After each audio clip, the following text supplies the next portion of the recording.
it a bit, and any one of you can take it, whoever is more interested, to antibody-drug conjugates. You know, it's so much effort in both industry and academia is geared toward it. We have a lot of new assets coming out of China and other countries. How do you think about the ADCs? Which payloads are you most excited about? Which surface targets are you most worried about? Tell us about it.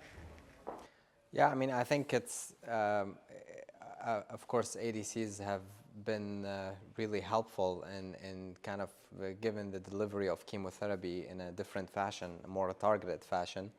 And we have, of course, the ADCs with, like one of the examples, trastuzumab deruxtecan against HER2. And it is currently as a standard of care in the second line and beyond in patients who have HER2 positive disease. I think that one of the advantages of the ADCs is that you just need the receptor. You don't necessarily need to have the high level of overexpressions of the receptor to kind of get that much of the benefit. Although there are some question marks there because there are some conflicting data. Like if we could take the trastuzumab deruxtecan, some of the data showing that most of the responses and the benefit is really in the HER2 plus 3 and the HER2 plus 2 with FISH positive. It's a question mark, same thing in colon cancer. But there is some Asian data with low, HER2 low, they are getting some benefit. So that part is still not clear. But kind of going back to the big questions of ADCs, I think if we have a receptor, then we can develop an ADC, and that's we see it with trastuzumab deruxtecan with the HER2. We see it with others now. There are multiple ADCs, for example, against Claudin 18.2, different studies across different lines. So there's nothing specific, no specific product that I can tell you is that I'm excited about, like specifically. But I'm excited about all of them. That it is a luxury that we are sitting here right now and talking about all of these products that are in line for such a disease that is in the U.S. relatively not very common. So, yeah. Well, I think if you build it, they will come. Yeah. And our patients are increasingly, I think, getting second and third line therapies to the point of approvals. And of course, we're now bringing T-DXd to first line HER2 positive disease.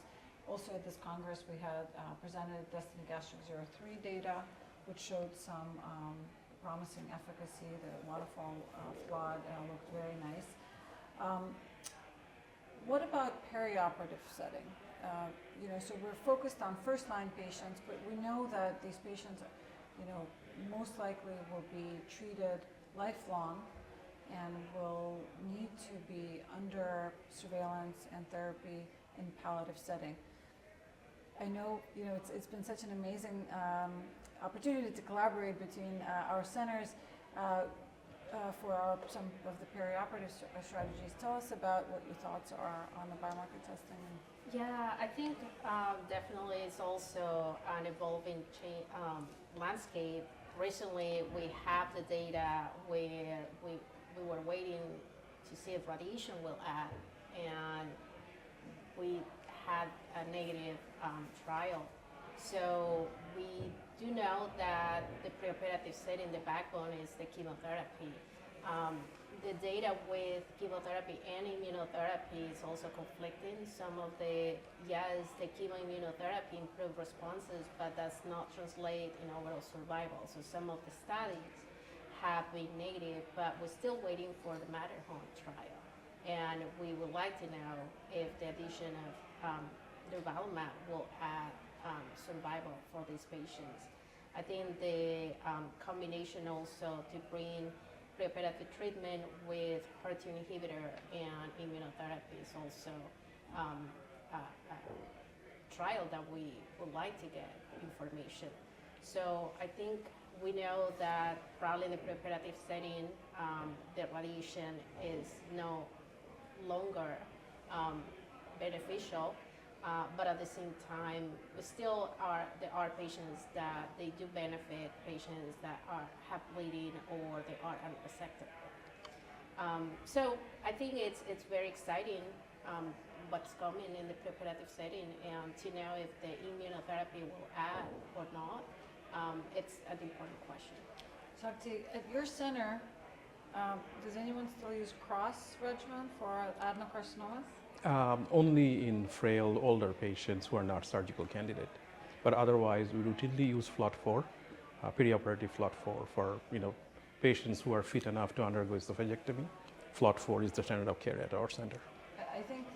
I would say this year, that's the main, breakthrough for us to finally all agree that radiation adds nothing for survival, and then we can move forward with really strategizing on systemic therapy options.